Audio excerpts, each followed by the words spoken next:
Hey everyone, welcome to the free Get Started Podcasting YouTube course.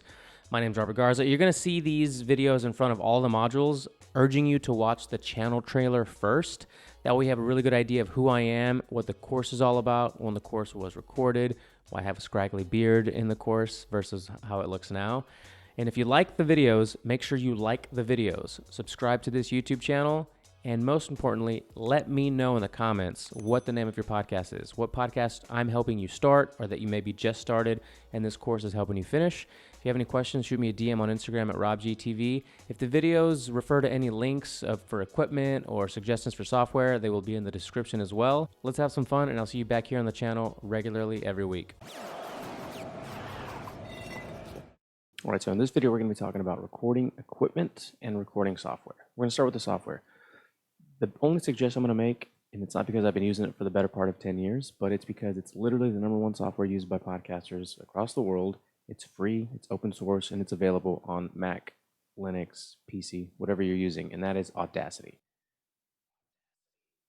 Audacity is awesome. It's not the easiest to learn if you've never used a recording software. It's not, let's say, GarageBand, which is a little bit more user-friendly, but it's only available on Apple devices, on Mac and iPad, iPhone.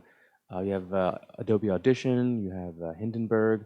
There's a few other ones, but Audacity is the one we're going to use for this course and is the one that I recommend you learning just because it has a lot of the features that a GarageBand or Audition would have, but it's all completely free. Now we're going to get into equipment. You could do the podcast on your phone.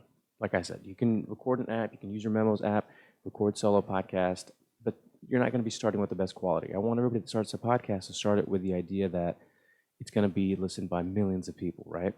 So the first choice would be, and you could do it just into the computer with a microphone that is a USB microphone, or what I'm actually using for this is a XLR with a 3.5 millimeter jack.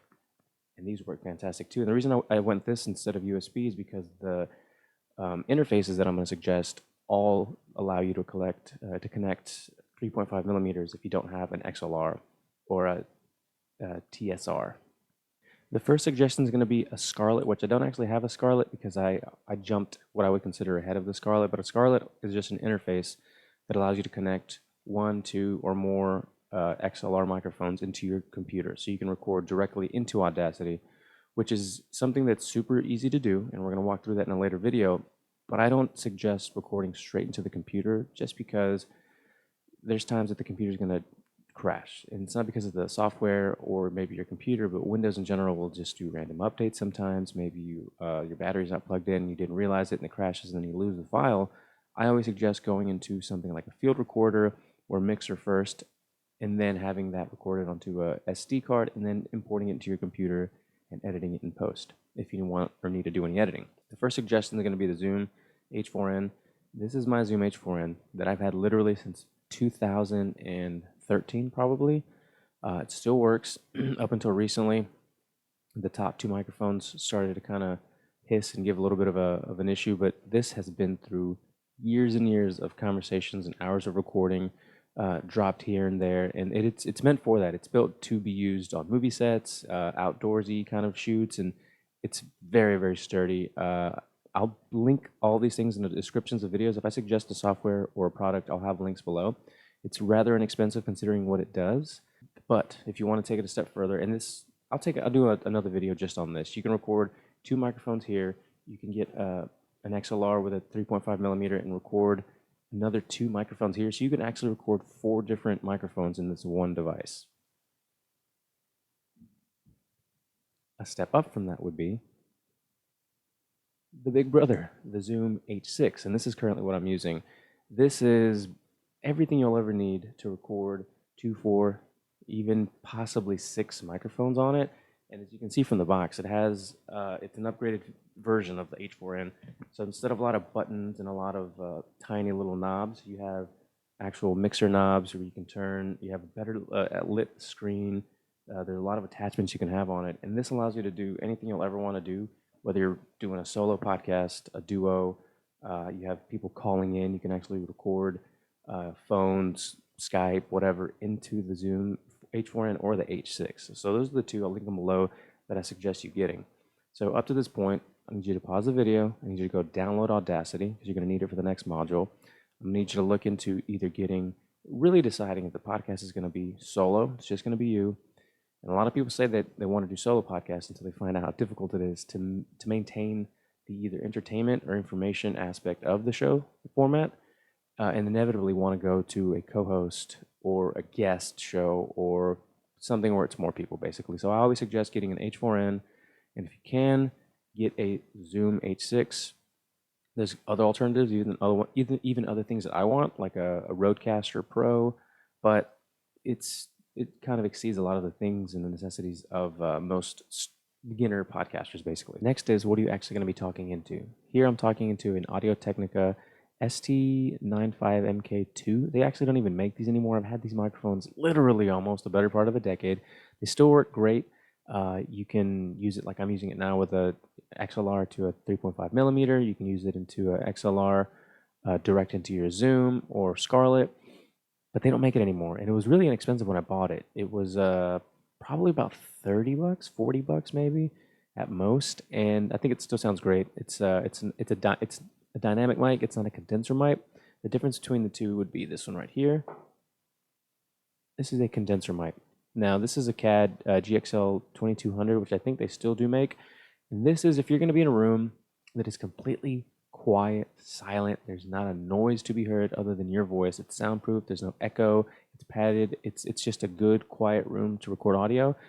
Because these microphones are the ones that most people always say sounds very NPR, very deep and warm and awesome sounding voice and audio that you'll get out of these. But the downside is the amount of sound period that it picks up is overbearing if the walls aren't padded and it's not an insulated room. So, and also they require a thing called phantom power. If you're not familiar with it, it's just it's an external energy that these microphones are going to need to be powered, which the Zooms can do, and that's fine. But these dynamic microphones that I'm using now, you just plug and go. You don't need an extra amperage to fire them up, right?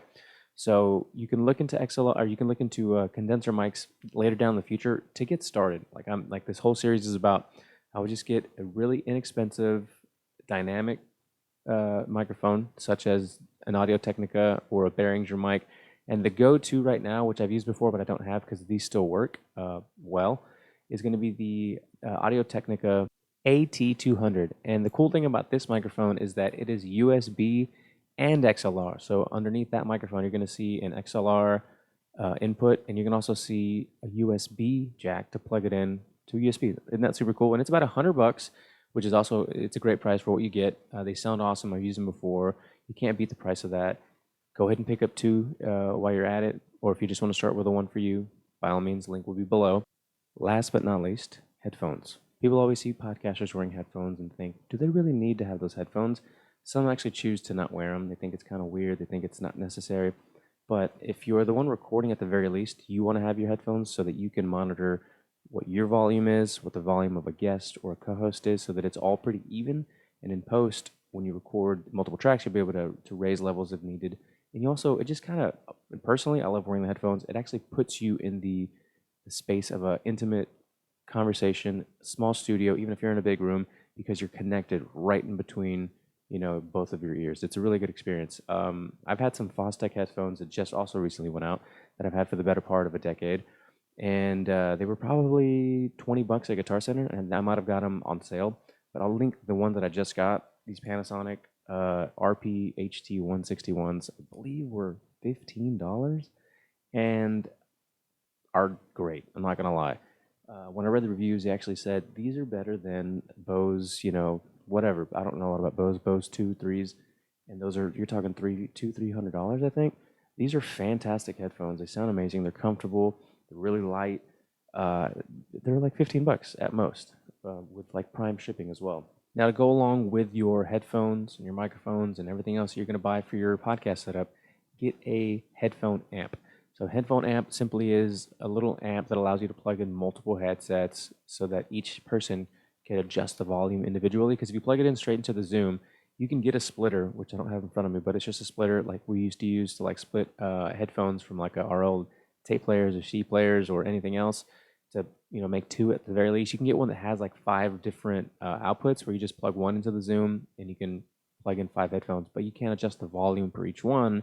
And a headphone amp, which I'll show here on the screen, allows you to actually connect multiple headphones and then adjust the volume per headphone. So each person has different sensitivities. Everybody wants it higher or lower, and this allows you to do just that. And it's super inexpensive. Like you can probably get one for 20 bucks. I think the Behringer one that I have was about $19 probably, and it's prime, so it's awesome. Link will be located below. So to summarize the video, there's a few things you want to make sure you have. You want to make sure you've, by the end of this video, have downloaded Audacity onto your computer. 2, you've chosen and ordered your audio interface of choice. Like I've said, I've linked these down below. I suggest starting with the Zoom H4n at the very least, or an H6 if you can. You can go beyond that, like a Rodecaster if you want to look into that, but at least these will get you going for a very, very long time. You want to make sure you order your microphones and headphones. And then lastly, honorable mentions were the headphone amp, so that everybody has their own knobs, their own volume knobs if you're going to go the route of multiple people. The XLR cables, obviously for the microphone, you want to make sure to include that into your cart. And then also, last but not least, some kind of stand. You can get a desk stand. You can get a boom arm stand like this. I did make a big deal about it in the video because you're obviously going to want to, you don't want to hold it. You don't want to just keep switching hands and hear the noise of switching the microphone in your hand. So get a cheap boom arm if you want. Get a stand that you can put on the table. Just remember the stands on the table, with these mics, you have to be pretty up on the microphone to get the audio. So you're going to have to lean into the table stand if you have one just mounted on top of the table in front of you. These are, you can find several inexpensive ones on Amazon as well. I'll link some below. And that's about it. That does it for your equipment and software. So it might take you a little while to continue the videos because you need to wait for some equipment to get in. But if you already have these things and you're ready to rock and roll, we're just going to move right along.